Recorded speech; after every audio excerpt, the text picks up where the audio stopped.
Welcome to Community Cocktails with Kimberly, hosted by Kimberly Woodard, a realtor for nearly 20 years with Ebby Halliday Realtors. Join her every first and third Wednesday of the month as she meets with the top community influencers to help you get to know the area you want to call home. Don't just love your home, love your community. And now, your host, Kimberly Woodard. Welcome, viewers, to this episode of Community Cocktails with Kimberly. I am so excited for this episode because we're going to share with you so much information. You hear right now in the media, every time you turn on the news, you hear something about our Dallas market and the housing market. So I today have to share with you Kelly Milligan. He's general counsel for Chicago Title, and he is going to show us some facts and cut off those myths that we are hearing and rumors out there in the industry. Welcome, Kelly. Thank you. Good to be here. I love having you on, and you always have such a wealth of information. Well, you hope. You do this long enough, eventually some stuff will stick. But a lot's happened since we did this, 2 years in a pandemic ago. Yes. So it's, we have had a roller coaster out there. It has been a whirlwind market that none of us have ever seen in our lifetimes. With the housing. And let's start, kind of from the beginning of it is we went into COVID, everyone was locked down, and then it's like the gates opened and everyone needed a new home. When COVID hit and we entered into the lockdown phase, it was interesting some of the takes that you heard from people in media. Right. If you went on social media, and God, you needed a stomach to do it. You had all these people that were trying to be influencers or industry leaders that were offering hot takes about how this is the big reset, real estate will never be the same. I think everybody went into COVID under the impression that that was going to really change the trajectory of the market. And I remember the week that everything locked down, I actually did one of the local morning shows. I was on KLIF with Amy Shadroff. And when I was being pre-interviewed by their producer, the questions they were asking me made it clear that they already had their narrative. They're asking me, well, Kelly, where are you seeing the biggest drops in prices and how much are prices dropping? And I'm laughing because, first off, this is day 2 of the lockdown. Right. It's not like there'd been time for the market to adjust if it were going to. But what I explained to them is we haven't seen it and we're likely not going to see it because while we may be taking a time out, if you will, while we may see things kind of artificially shut down for a period, the underpinnings of the market are still quite healthy in the sense that you have phenomenal demand, not much in the way of supply. And it's that same dynamic that's been driving this market really for the last decade. Yeah. We have more and more people moving here. Nobody really wants to leave here. Yeah. People moving here want to buy houses. There aren't a whole lot on the market. So everything that gets put on the market, as you know, just gets bid up ridiculously. Right.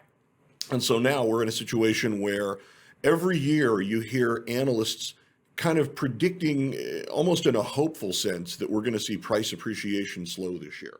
Yeah. And the reality is that we wound up with another year of double-digit price gains in Dallas last year because so many people are coming here from elsewhere and there's just nothing for them to buy. There's not. And, right now, as a realtor, you're seeing, people are having us do Zoom showings and all these virtual showings because they can't get to here to look at houses. And if they do come for the weekend, the likeliness, it's probably a 50-50 chance if they're actually going to get that one that they've been on because... Well, and even getting the opportunity to go see the property can be difficult. I read an article in the Dallas Business Journal this morning that said that we lead the nation in showings per listing because there is just that much demand out there and so few homes on the market. And I can believe that. I've gone in where the door was just a revolving. I don't think the door ever locked. And so it's just so crazy out there. And there's all these people. And you've got, people are relocating with families. They're on the verge and they're crying because they're like desperate because they're going to be homeless. Well, not homeless, but not have a home. Not a refrigerator box in the park, but definitely not what they were hoping for when they came here. And it's ironic. One of the biggest draws of the Metroplex for people from out of state has always been the relatively affordable housing. Mm-hmm. And as prices continue to go up, we worry about that evaporating. Yeah. And in some respects, I think you've already kind of seen it. I think back to when I first moved to Metro Dallas, 26 years ago. My first wife and I were able to find a really cute little detached kind of townhome in North Dallas, right around 2. You wouldn't find anything like that for under 5 today. It's just crazy. It's crazy. It is. just crazy. I mean, I've been talking to my parents about just the house prices and how, even I'll use just Plano, for example. I mean, you used to be able to find something in a very nice home for, 250. I don't think there's anything. Well, but what has happened is this. We talk about the impact of prices Right. on the people moving here.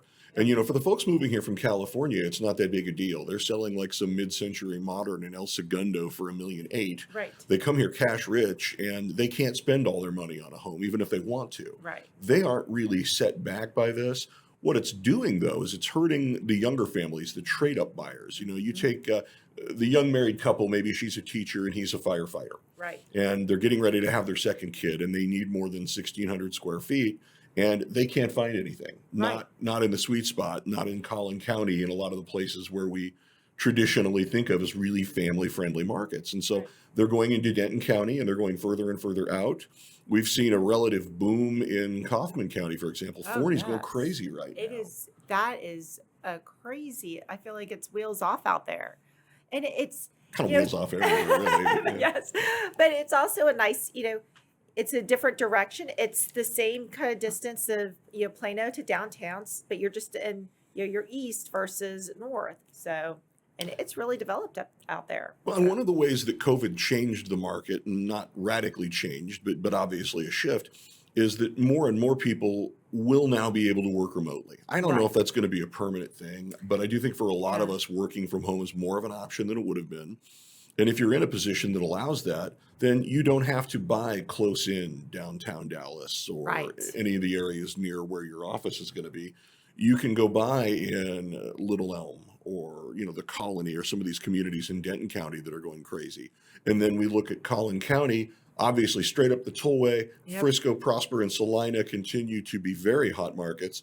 But we also see a lot of activity over on the east side of Collin County. Anna and Oh, Melissa yeah. are doing really well. Very well. It goes up into to Grayson County. So it's we're seeing the suburb just continue to expand out. Yes. And again, to your point of people working from home, so many people are working from home and they're just not, they're not having to go to an office. And I think it's kind of at a point too, now that some companies are encouraging them, these people have already gotten their set weights if they don't really want to, and it's hard to get them back to the office these What, days. man, I got to put pants back on? I don't know. But- They're used to in their slippers.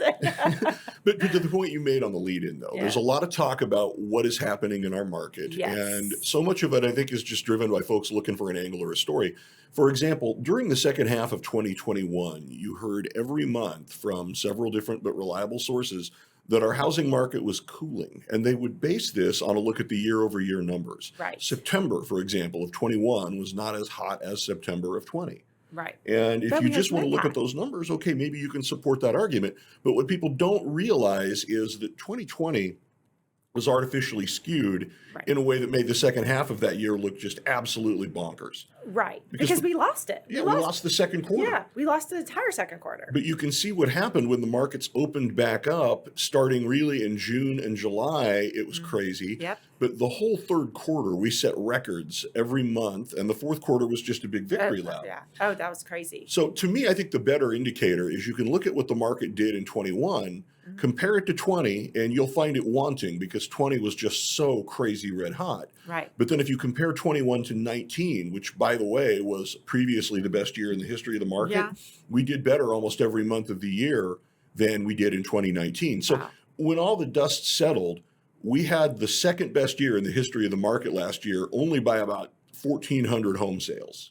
Wow. And, if there'd been a little more inventory available, I think we We would have would eclipsed still- the record from 20. Oh, But definitely. the media wants to spin this as, our market is cooling. And it borders on disingenuous. The fact is, if we had more inventory, we would set records every month and every year. Oh, yeah. That's always been the big thing holding Well, us back. Right now, we don't even have a month of inventory.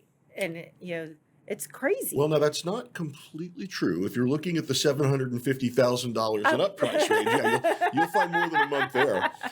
But we speak of an inventory as being at equilibrium when we're Right. at 6 months.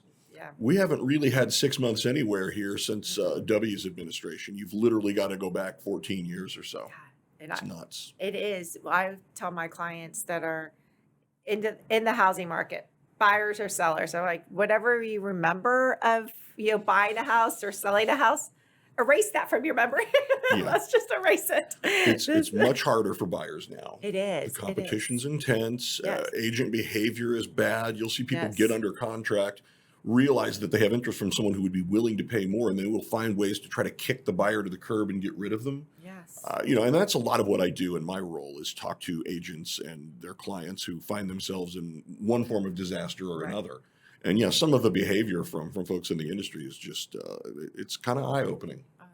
That's such a shame because, again, you've got these people that have pretty much their largest financial investment for most people. Absolutely. And, as a buyer, you've already got that emotion.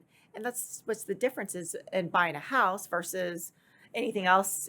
There's that emotional aspect. You're thinking, oh, I'm going to have memories. I'm going to have holidays, the kids, opening presents or birthday parties and things like that.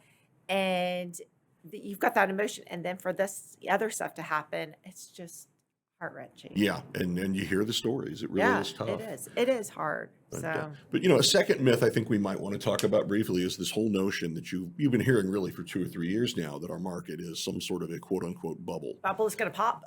Well, if only, but that's not really the case. No. There's no technical definition of a housing bubble, but more or less what you're talking about is a concept whereby the value of real property has no relationship to reality. The market is out of whack. Right. And I think we were closer to that in 2007 when the market really corrected. Yeah. But as others that do what I do, including Dr. Jim Gaines, who's the head economist at the Real Estate Center down at A&M, put it, we still have really strong underpinnings of demand. Yeah. Prices are going up the way they are because people are willing to pay them, and there are plenty more that will pay them. They just haven't had the chance yet because inventory is so bad. Right.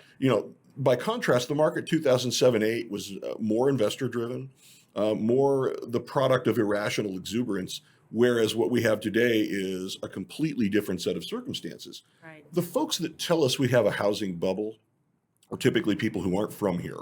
Folks like the Fitch Ratings Service up in New England. Their analysis seems to be that when there is trouble in the oil and gas sector, that somehow that impacts Dallas. And what I don't think they realize is that, like 1% of our jobs here are energy related. Right. It hurts the Permian Basin. It hurts Houston and San Antonio. It doesn't hurt us. If anything, I think trouble in the oil industry helps us because we pay less at the gas pump and we've got more money to go spend on margaritas or houses. There you go.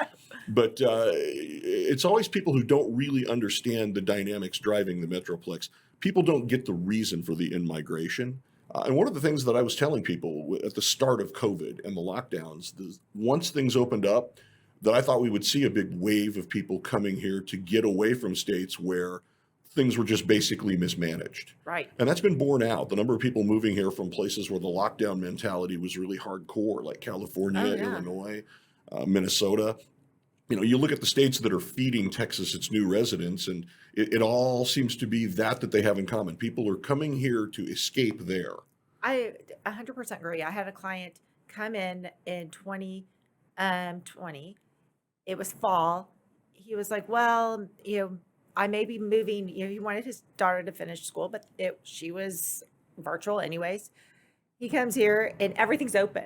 He's like, the movie theater's open? I go, yes.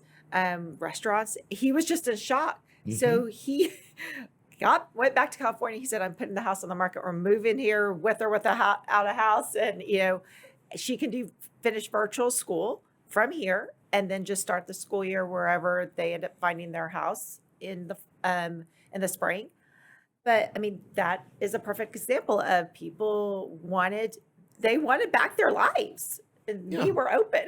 And, we were already seeing that dynamic in Texas for several years before that. People were coming here because they wanted to buy what we were selling. And that's a greater degree of freedom and autonomy. And I think COVID really just ramped that up. And so now you see in migration growing by leaps and bounds. The other thing you see that is going to help drive the housing market is corporate relocations. Yeah. We had, I'd have to find the slide here, but the number of companies that moved here in the last year was remarkable. A significant number of companies either moved here from elsewhere or expanded the scope of their operations within their Metroplex. And it's like, dozens. Oh, and we were talking, just from those, a good 5,000 to 7,000 new jobs.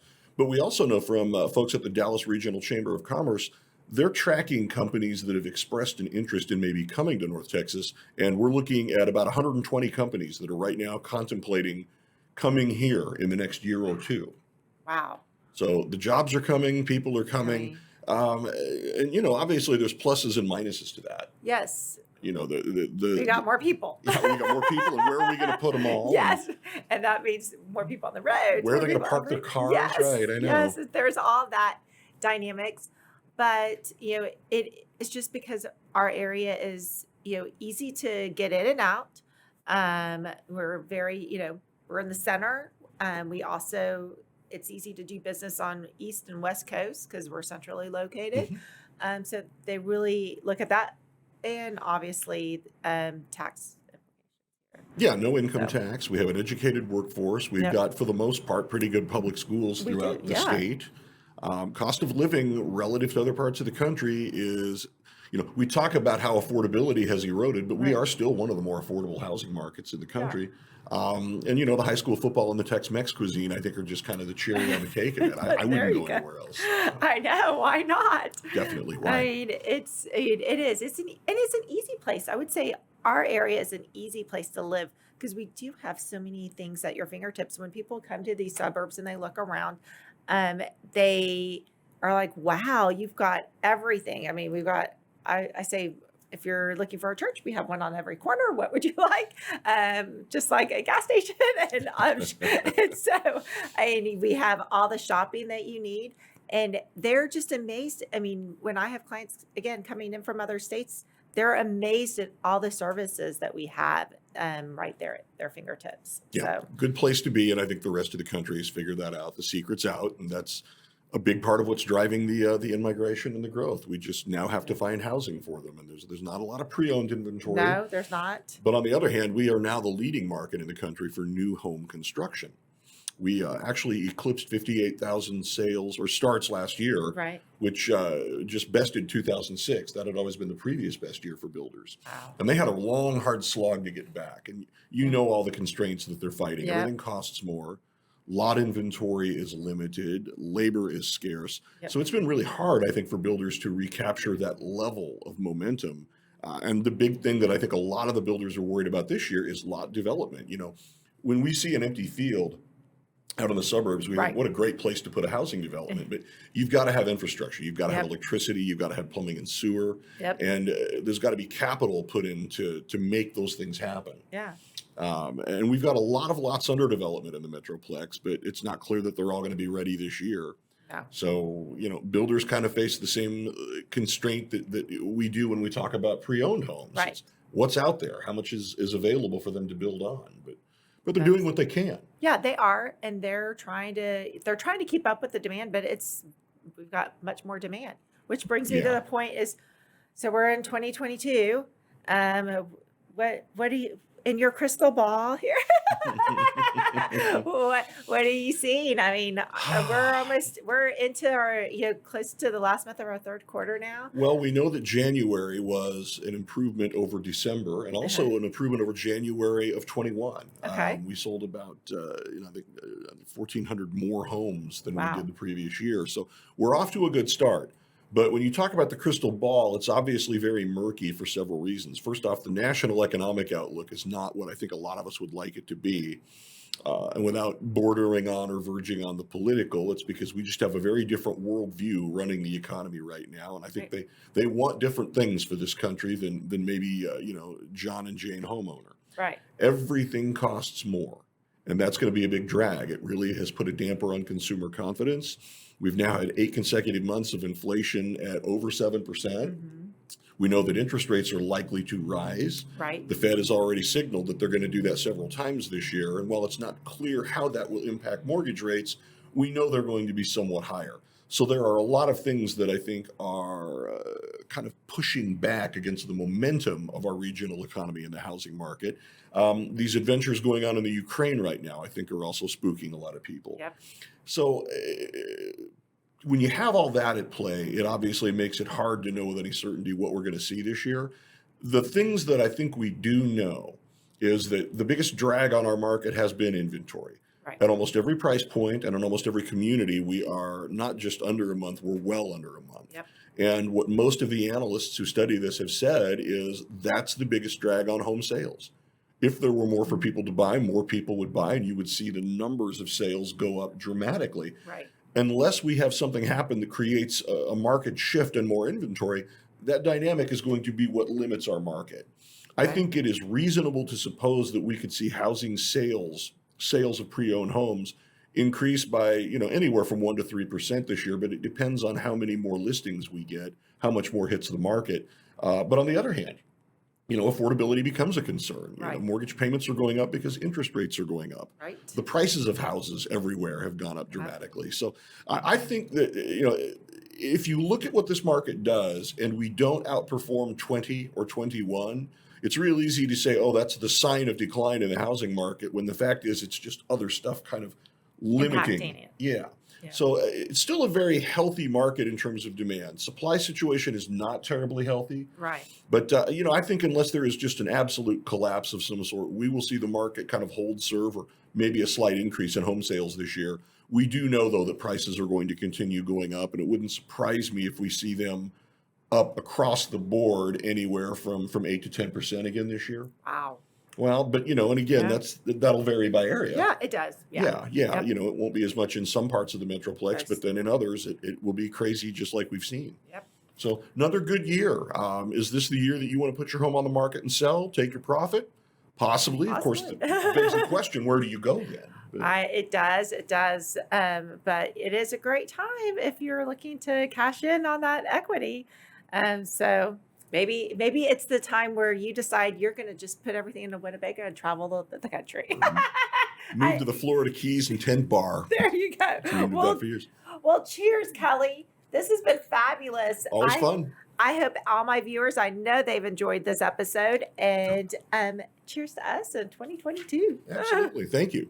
Thanks for tuning in. If you'd like to contact Kimberly with your real estate needs, you can reach her at kimberlywoodard.ebby.com. We hope you enjoyed our guest this week, and remember, don't just love your home, love your community.